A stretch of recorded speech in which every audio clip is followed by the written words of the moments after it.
नमस्कार, मैं हूं आकांक्षा और आप देख रहे हैं IBC 24 रात 10 बजे के इस बुलेटिन में आप सभी का स्वागत है। शुरुआत करेंगे इस बुलेटिन की बड़ी खबर इंदौर से मिल रही है। मेदांता अस्पताल में आग लगने के मामले से जुड़ी हुई है बड़ी खबर। कलेक्टर मनीष सिंह ने जांच के आदेश जारी कर दिए हैं। ADM और CMHO इस पूरे मामले की जांच करेंगे। आपको बता दें, चौथे फ्लोर पर ICU वार्ड में आग लग गई थी और 10 मरीजों को दूसरे वार्ड में शिफ्ट कराया गया था और उसके बाद अब कलेक्टर ने आदेश दे दिए हैं जांच के। राहत की बात यह थी कि फौरन ही आग पर काबू पा लिया गया था और जो मरीज ICU वार्ड पर भर्ती थे उन्हें दूसरे वार्ड में शिफ्ट किया गया था और अब कलेक्टर मनीष सिंह ने जांच के आदेश दे दिए हैं। और ज्यादा जानकारी के लिए बात करेंगे हमारे सहयोगी दीपक से। दीपक, कलेक्टर मनीष सिंह ने जांच के आदेश दे दिए हैं मेदांता अस्पताल में आज जो आग लगी थी उसको लेकर। जी बिल्कुल, जो शाम को जो मेदांता हॉस्पिटल की चौथी मंजिल के ICU वार्ड में आग लगी थी उसके बाद कलेक्टर मनीष सिंह ने जांच के आदेश दिए हैं। यहाँ पर ADM और CMHO को भेजा गया है और जांच रिपोर्ट के बाद आगे की कार्रवाई की जाएगी, क्योंकि दरअसल जो विजयनगर थाना क्षेत्र स्थित जो हॉस्पिटल है काफी बड़ा हॉस्पिटल है और यहाँ पर कई सारे मरीज एडमिट रहते हैं और चौथी मंजिल पर जिस तरीके से आग लगी उसके बाद उसके जांच के आदेश दिए। हालांकि किसी की कोई हताहत होने की स्थिति नहीं है, लेकिन फिर भी कलेक्टर ने यहाँ पर जांच के आदेश दिए हैं। जी शुक्रिया दीपक पूरी जानकारी के लिए।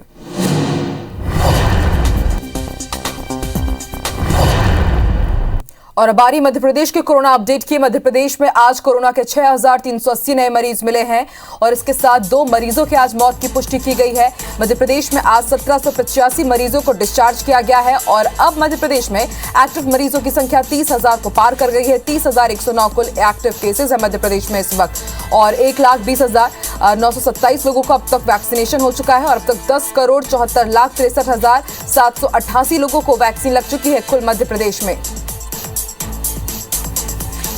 एक्टिव मरीजों की संख्या मध्य प्रदेश में 30,109 हो चुकी है और 2 मरीजों की आज मौत हुई है और आज 6,380 नए मरीज मिले हैं और 1,785 मरीजों का आज मध्य प्रदेश में डिस्चार्ज भी किया गया है। तो वहीं आज की अगर बात की जाए तो आज 1 लाख से ज्यादा लोगों को वैक्सीन लगी है। 1,20,927 लोगों का वैक्सीनेशन हुआ है और कुल आंकड़ों की अगर बात की जाए मध्य प्रदेश में तो अब तक 10,74,63,788 लोगों को वैक्सीन लग चुकी है मध्य प्रदेश में। तो लगातार कोरोना के आंकड़े बढ़ते ही जा रहे हैं। मध्य प्रदेश में 6,000 को पार हो गए हैं आज आंकड़े। 6,380 नए मरीज मिले हैं और इसके साथ चिंता की बात यह कि 2 मरीजों की मौत भी हुई है मध्य प्रदेश में। और मध्य प्रदेश के बाद अब आइए आपको छत्तीसगढ़ का भी कोरोना अपडेट दे दे। छत्तीसगढ़ में आज राहत भरी खबर है। 3,963 नए मरीज मिले हैं तो वहीं 3,303 लोग स्वस्थ भी हुए हैं, उन्हें डिस्चार्ज किया गया है। हालांकि जो टेस्टिंग है वो भी कम हुई है। 32,563 टेस्ट में 3,000 से ज्यादा मामले आए हैं। प्रदेश में अब जो पॉजिटिव दर है वो 12.17% हो गई है और 24 घंटे में 7 मरीजों की मौत हुई है। प्रदेश में अब एक्टिव केसेस की संख्या 32,792 हो गई है। और ज्यादा जानकारी के लिए बात करेंगे हमारे सहयोगी विनय से। विनय, 24 घंटे में 7 मरीजों की बात चिंता की बात। हालांकि राहत की खबर यह है कि 3,000 के पार आए हैं आज मामले। देखिए, 3,000 के पार जो मामले आए हैं, ये इसको दूसरी तरफ से देखेंगे तो जो जांच है उसकी संख्या में लगभग आधे गिरावट है। 3 दिन पहले 65,000 जांच और कल 60,000 जांच और आज 33,000 ही जांच में ये जो आंकड़े हैं वो, और इसी कारण से जो संक्रमण दर है वो अब 12.17 के पास पहुंच गया है, क्योंकि कल जो आंकड़े थे वो 9 के पास में थे। 3% आज जो है संक्रमण दर वो बढ़ा है। ये एक बड़ी चिंताजनक विषय है और कल से लगातार 3 दिन से 508 मौत, कल 5 मौत और फिर आज 7 मौत हुई है। हालांकि ये सारे जो मामले हैं वो कोमार्बिड के हैं। इसका मतलब है कि कोरोना से भले मौत नहीं हुई है, लेकिन जो ऐसे लोग जो कोमार्बिड लोग हैं वो लापरवाही कर रहे हैं और उनकी इसी लापरवाही कारण से उनकी जान जा रही है। इस पर 2 बातों पे विशेष फोकस करना होगा। एक तो जो मरीज है उन पे जागरूकता लानी पड़ेगी और वो होम आइसोलेशन की जगह अस्पताल तक पहुंचे अगर वो गंभीर स्थिति में होते हैं तो, और दूसरी तरफ संक्रमण दर को रोकना होगा। जो छोटे जो जिले हैं वहां पर जांच की संख्या कम हो रही है, लेकिन उनपे वहां पर संक्रमण दर ज्यादा है, वहां मरीज ज्यादा नहीं मिल रहे, तो सघन अभियान चलाकर वहां तो मरीज खोजने होंगे। दूसरे ऐसे लोग जो गंभीर रूप से अगर बीमार हो रहे हैं तो उन्हें अस्पताल तक लाने के लिए जागरूक करना होगा ताकि जो मौत है वो आंकड़ा कम सके। जी बिल्कुल, शुक्रिया विनय पूरी जानकारी के लिए। चलिए बढ़ते हैं आगे, रुक करेंगे कुछ दूसरी खबरों का। छत्तीसगढ़ प्रदेश कांग्रेस कार्य समिति की वर्चुअल बैठक हुई, जिसमें प्रदेश कांग्रेस प्रभारी पीएल पुनिया, प्रदेश कांग्रेस अध्यक्ष मोहन मरकाम और सभी जिला अध्यक्ष समेत अन्य पदाधिकारी भी शामिल हुए। बैठक के बाद मीडिया को जानकारी देते हुए प्रदेश कांग्रेस अध्यक्ष मोहन मरकाम ने बताया कि बैठक में पार्टी सदस्यता अभियान को लेकर चर्चा की गई है और छत्तीसगढ़ में 10 लाख नए सदस्य बनाने का लक्ष्य रखा गया है। इसमें से अभी लगभग 3 लाख सदस्य बना लिए गए हैं। बाकी के लक्ष्य को फरवरी और मार्च तक पूरा कर लिया जाएगा। उन्होंने कहा, पिछले दोनों निकाय चुनाव और वर्तमान कोरोना के कारण सदस्यता अभियान का काम प्रभावित हुआ है, लेकिन अब ये काम तेज गति से होगा। उन्होंने बताया कि सदस्यता अभियान डिजिटल प्लेटफॉर्म पर भी चलाए जा रहे हैं। एक नया डिजिटल सदस्यता अभियान पूरे देश में चल रहा है, तो उसके लिए भी आज एआईसीसी ने के राजू साहब, आदरणीय पुनिया साहब ने हमें मार्गदर्शन दिया है। डिजिटल सदस्यता अभियान को भी हम चलाएंगे और हम लगता है कि हम जो समय से पहले पूरे सदस्यता अभियान पूरा कर लेंगे।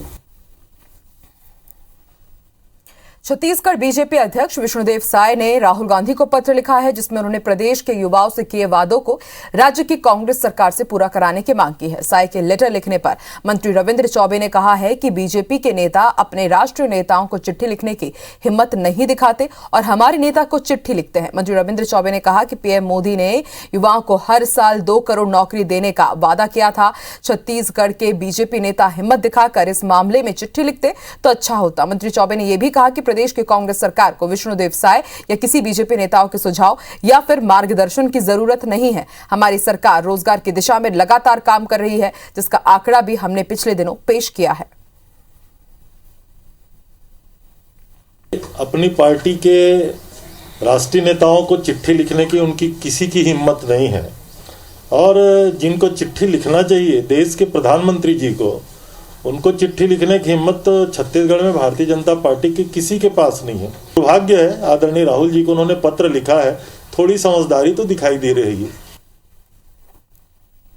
भोपाल में बीजेपी दफ्तर में आज अहम बैठक का आयोजन किया गया, जिसमें सीएम शिवराज सिंह चौहान, प्रदेश अध्यक्ष वीडी शर्मा, प्रभारी पी मुरलीधर राव और राष्ट्रीय सह संगठन मंत्री शिव प्रकाश भी मौजूद रहे। बैठक में मुख्य रूप से पार्टी के 10% जनाधार को बढ़ाने पर फोकस किया गया। बैठक में यह तय हुआ है कि बीजेपी के बड़े नेताओं को बूथों पर कुछ वक्त गुजारना होगा। बूथ विस्तारक योजना के तहत 20 से 30 जनवरी तक करीब 20,000 नेता 10 दिन हर बूथ पर 10 घंटे का समय देंगे। इस दौरान हर बूथ से जानकारी जुटाई जाएगी और बीजेपी संगठन ने संगठन ऐप भी बनाया है और इस ऐप पर बूथों की जानकारी इकट्ठा की जाएगी। इसके अलावा बीजेपी अपने पितृ पुरुष कुशाभाऊ ठाकरे की स्मृति में 1 साल तक चलने वाला संगठन पर्व मना रही है। इसकी तैयारी को लेकर भी समीक्षा की गई।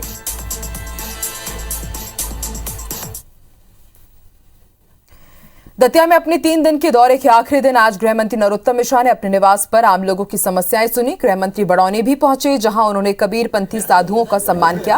उन्होंने बड़ौन कला गांव में 131 लाख रुपए की लागत से बने प्राथमिक स्वास्थ्य केंद्र का लोकार्पण किया। उन्होंने कहा कि हमने बड़ौन कला में अस्पताल का निर्माण कराया है। गोराघाट तक लोग बड़ौन कला में इलाज कराने आएंगे और गृह मंत्री ने सीएमएचओ को निर्देश दिए हैं कि अस्पताल में डॉक्टर मौजूद रहने चाहिए ताकि लोगों को इलाज की सुविधा मिल सके।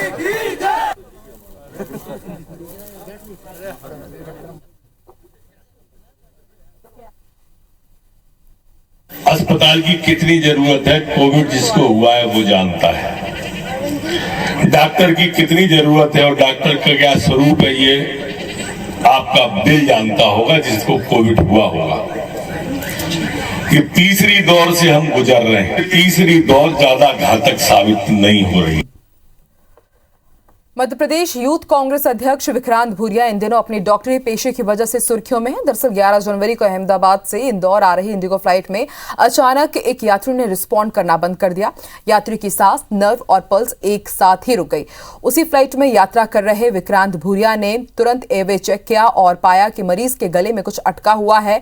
इसके बाद उन्होंने मरीज की छाती पर जोर देकर वॉमिटिंग कराई और फिर मरीज को ऑक्सीजन लगाया, जिसके बाद उनकी सांसें फिर से चलने लगी। फिलहाल मरीज खतरे से बाहर है और विक्रांत भूरिया को शुक्रिया अदा किया है।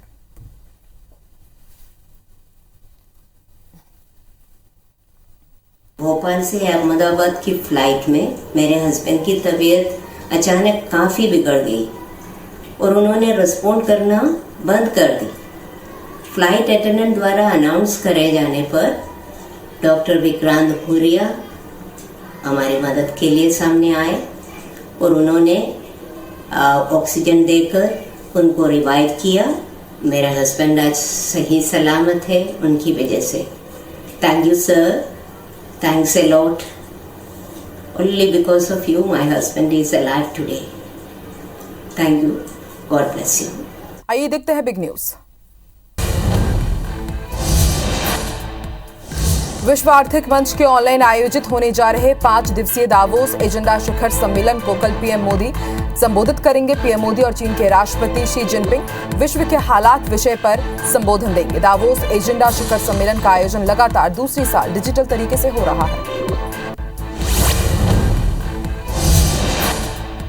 पश्चिम बंगाल की मुख्यमंत्री ममता बनर्जी ने आने वाले गणतंत्र दिवस परेड के लिए पश्चिम बंगाल की प्रस्तावित झांकी की अस्वीकृति पर प्रधानमंत्री नरेंद्र मोदी को पत्र लिखा है। उन्होंने पत्र के जरिए परेड में पश्चिम बंगाल के स्वतंत्रता सेनानियों की झांकी को शामिल करने का प्रधानमंत्री से अनुरोध किया है। साथ ही झांकी को खारिज करने पर नाराजगी भी जाहिर की।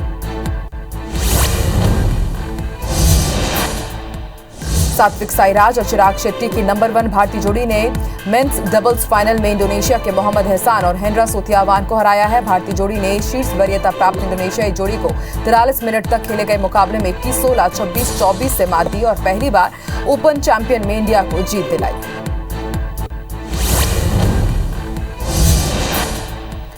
भारत के युवा बैडमिंटन खिलाड़ी लक्ष्य सेन ने बड़ा उलटफेर करते हुए विश्व चैंपियन लो की नीव को फाइनल में हराकर इंडियन ओपन साल 2022 के पुरुष एकल वर्ग का खिताब अपने नाम कर लिया है। लक्ष्य ने यह मैच 24-22, 21-17 से जीतने वाले तीसरे भारतीय पुरुष खिलाड़ी हैं। उनसे पहले 1981 में प्रकाश पादुकोण और फिर साल 2015 में किदाम्बी श्रीकांत ने पहला सुपर 500 चैंपियनशिप अपने नाम किया था। और आइए कुछ दूसरी खबरें देखते हैं। कटनी जिले में आधार बायोमेट्रिक मशीन से ठगी को अंजाम देने वाले आरोपी को पुलिस ने गिरफ्तार किया है।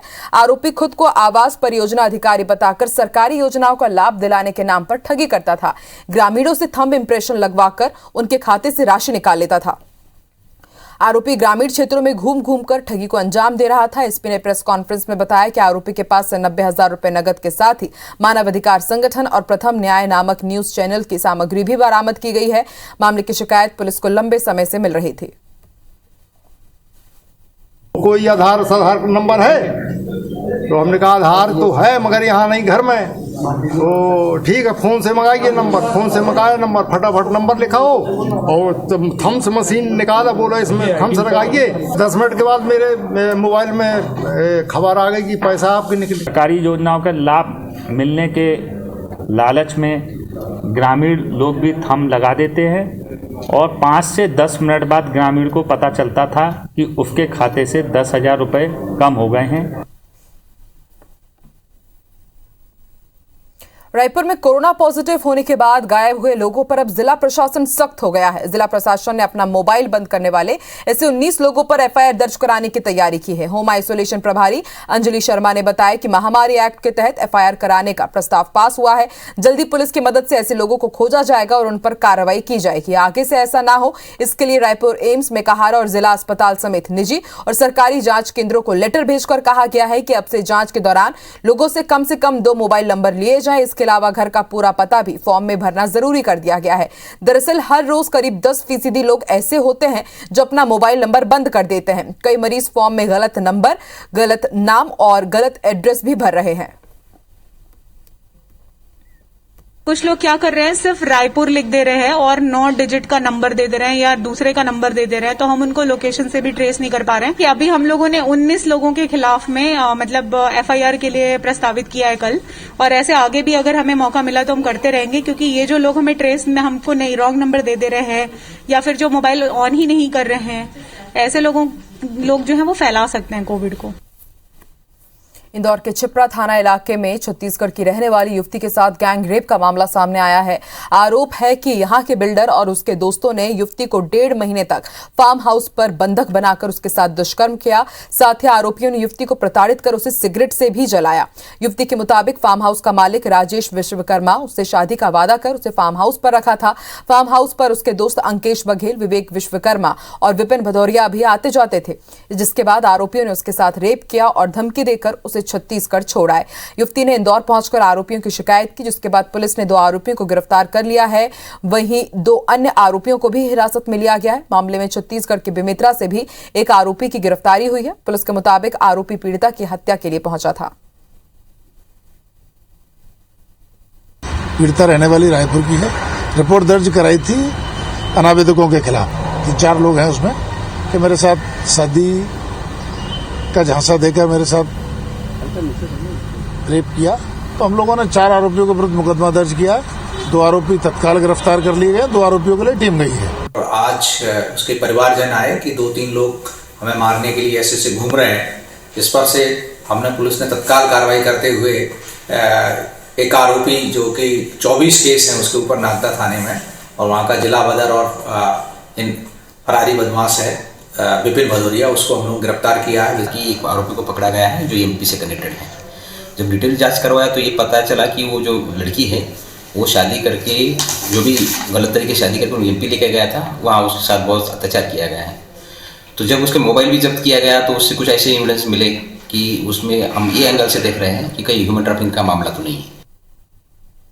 मध्य प्रदेश हाईकोर्ट ने सिंगरौली से बीजेपी विधायक रामलल्लू वैश्य पर 1 लाख रुपए का जुर्माना लगाया है। हाईकोर्ट ने बीजेपी विधायक की याचिका को झूठा करार देते हुए उसे खारिज भी कर दिया। कोर्ट ने नाराजगी जाहिर करते हुए उन पर 1 लाख रुपए की कॉस्ट लगाई है। याचिकाकर्ता की तरफ से बताया गया था कि कोल इंडिया और नॉर्दर्न कोल फील्ड्स लिमिटेड मिलकर उनकी जमीन पर कोयला उत्खनन करने की बात कही थी और अपील की थी कि कैसे जल्द से जल्द इसे रोका जाए। सुनवाई के दौरान इसके खिलाफ शासकीय अधिवक्ता ने कोर्ट को बताया कि याचिकाकर्ता का पुराना विवाद है। इसे लेकर हाईकोर्ट में 3 रिट पिटीशन, 1 सिविल रिवीजन लंबित है। याचिकाकर्ता ने याचिका में शपथ पत्र पर उल्लेख किया कि इस संबंध में किसी भी कोर्ट में कोई मामला लंबित नहीं है, न दायर किया गया है। जब कोर्ट ने याचिकाकर्ता से क्रॉस क्वेश्चन किया तो याचिकाकर्ता के अधिवक्ता ने कोर्ट से माफी मांगने की बात कही, लेकिन इस पर कोर्ट ने नाराजगी जाहिर करते हुए उन पर 1 लाख रुपए का जुर्माना लगाया।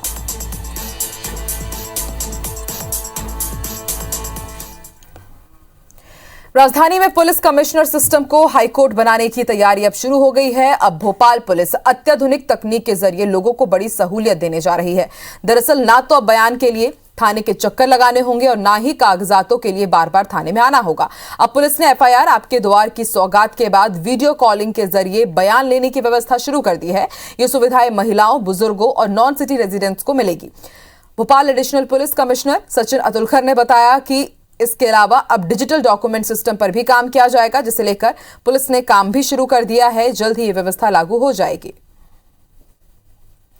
वीडियो के माध्यम से स्टेटमेंट्स या डिजिटल डॉक्यूमेंट्स के माध्यम से उसका जो साक्ष्य संकलन है, जो उसमें जानकारी पुलिस को चाहिए वो प्राप्त की जाए, जिससे कन्वीनियंट रहेगा शिकायतकर्ता के लिए भी और साक्ष्य का स्तर भी है, मुझे लगता है कि अच्छा बढ़ेगा। और इस बुलेटिन में फिलहाल इतना ही। आप देखते रहिए IBC 24। नमस्कार।